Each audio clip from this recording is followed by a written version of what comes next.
और उसी समय जो है भोले बाबा कैलाश पर्वत से बाहर गए तो उसी समय नारद जी महाराज वहां पर आए माता पार्वती जी के पास।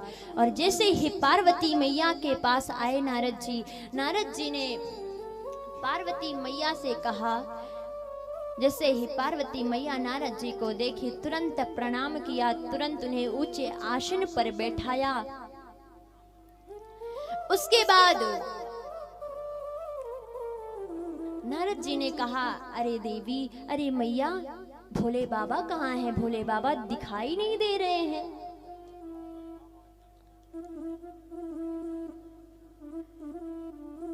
तो माता पार्वती जी का कहना था, हे नारद जी, किसी कार्यवश भोले बाबा अनावश्यक कार्य के कारण किसी ने उन्हें निमंत्रण दिया है तो वो वहां पर चले गए हैं। बताइए आपको कैसा कार्य है? तो नारद जी ने कहा, अरे देवी, आज भोले बाबा चले गए और आपको बताए नहीं, ऐसा हो सकता है? तो पार्वती मैया कहती है, नहीं नहीं नारद जी, ऐसी कोई बात नहीं है। हमारे स्वामी जी तो घर से बाहर भी भजन करने के लिए जाते हैं, घर से बाहर कीर्तन करने के लिए भी जाते हैं, घर से बाहर लोगों के कल्याण करने के लिए भी जाते हैं, तो मुझे बता के जाते हैं। तो नारद जी ने कहा, अच्छा देवी, मैं एक प्रश्न आपसे करता हूं। तो मैया ने कहा, हाँ बताइए नारद जी, कैसा प्रश्न है? तो नारद जी कहते हैं, अच्छा अभी तक तो आप बता रही हैं, हमें सारी बातें बता के जाते हैं, लेकिन हम आपसे एक प्रश्न करना चाहते हैं कि आप मुझे बता सकती हैं कि भगवान के शंकर जी के गले में जो मुंडों की माला है वो किन की धारण किए हुए है? तो देवी तो पार्वती मैया बड़ी चिंतित हो गई कि अरे नारद जी, कैसा प्रश्न कर दिए आप। अभी तक तो आज तक मुझे ऐसा प्रश्न किसी ने नहीं किया। तो नारद जी ने कहा, तब आपको क्या बता के जाते हैं? यही बताते हैं कि मैं बस भजन करने जा रहा हूं, कीर्तन करने जा रहा हूं। तो पार्वती मैया कहती हैं, हे प्रभु, हे नारद जी, मैं अभी तक नहीं जान पाई, बस मैं ये जानती थी कि वो मुंडों की माला को धारण किए रहते थे, लेकिन ये नहीं पता था कि वो किन की मुंडों की माला को धारण किए थे। और नारद जी जहां जाते हैं विडंबना ही डाल देते हैं, है कि नहीं? नारद जी जैसे ही पार्वती मैया के पास गए, नारायण नारायण कहते हुए पार्वती मैया के पास जब जाते हैं ना, तो ऐसा जब प्रश्न किए तो देवी जो है, और इतना कह के इतना पूछ के नारद जी चल दिए। अब भाई, अब जैसे ही पार्वती मैया जी शंकर जी की बात को सुनी तो तुरंत एक एकाग्र स्थान पर बैठकर मुंह नीचे लटका कर बैठी थी। भोले बाबा आए। भोले बाबा ने कहा, देवी क्या हुआ? कोई आया था क्या? इतने उदास मन से क्यों बैठी हो? देवी तो बोली नहीं। तो भोले बाबा से रहा नहीं गया, गड़ों से पूछे कि हे गड़ो, कोई यहाँ पर आया था क्या? तो गड़ों ने क्या सुंदर जवाब देता है कि वही आया था। कौन? नारायण नारायण श्रीमन नारायण नारायण नारायण नारायण नारायण श्रीमन नारायण नारायण नारायण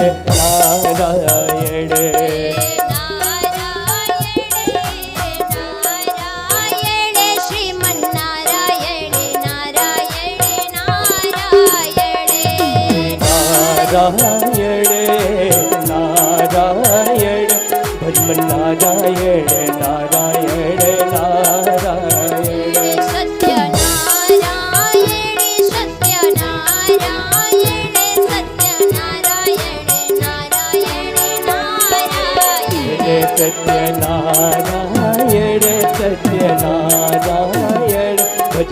नारायण नारायण नारायण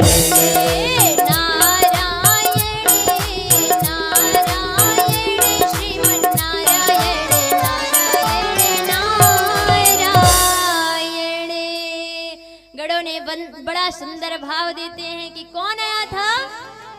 शंकर जी से बताते हैं कि वही नारद जी आए थे। नारद जी जब आए तो कोई जरूर व्यंग्यात्मक भाषा बोले होंगे, कुछ ना कुछ जरूर प्रश्न किए होंगे, तभी देवी इतने उदास मन से बैठी हुई हैं।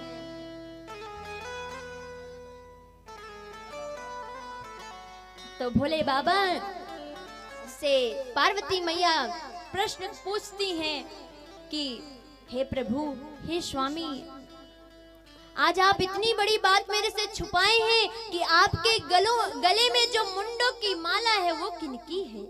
आपने मेरे से आज इतना बड़ा प्रश्न छुपा लिया। आज मेरे को नारद जी ना बताते तो मुझे कुछ पता नहीं चलता।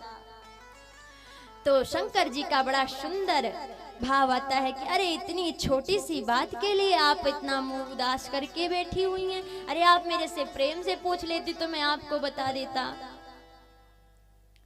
अब आप नारद जी के कहने पे आप बता रही हैं तो मैं आपको बताता हूँ कि ये मुंडों की माला किनकी है।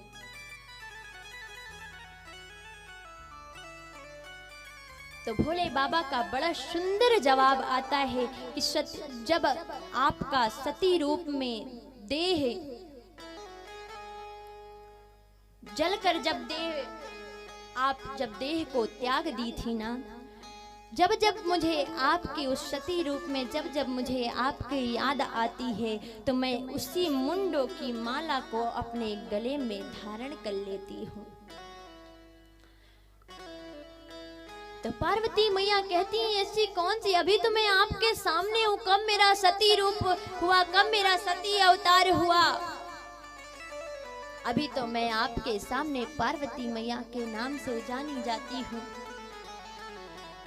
भोले बाबा ने कहा नहीं, अभी की नहीं, ये जब आपका देह दक्ष प्रजापति जी के यहाँ जब यज्ञ हुआ था, अभी आप श्रवण कर पाएंगे। जब जब आपका देह त्याग होता है तब तक मैं आपकी मुंडों की माला को अपने गले में धारण कर लेता हूँ। तो पार्वती मैया कहती हैं अरे भोले बाबा, मान लीजिए हम लोगों का देह का त्याग हो जाता है, हम लोग अपने देह को छोड़ देते हैं, क्या आप अमर कथा को श्रवण करके अमर बूटी का पान करके आए हैं क्या? तो भोले बाबा कहते हैं अरे देवी, मैं तो अमर कथा का रसपान किया था, इसीलिए मैं तो अमर हूँ, अविनाशी हूँ। तो पार्वती मैया कहती हैं हे भोले बाबा, आप भी मुझे कोई ऐसा कथा को बताइए जो मैं भी कथा को श्रवण करके अमर हो जाऊं।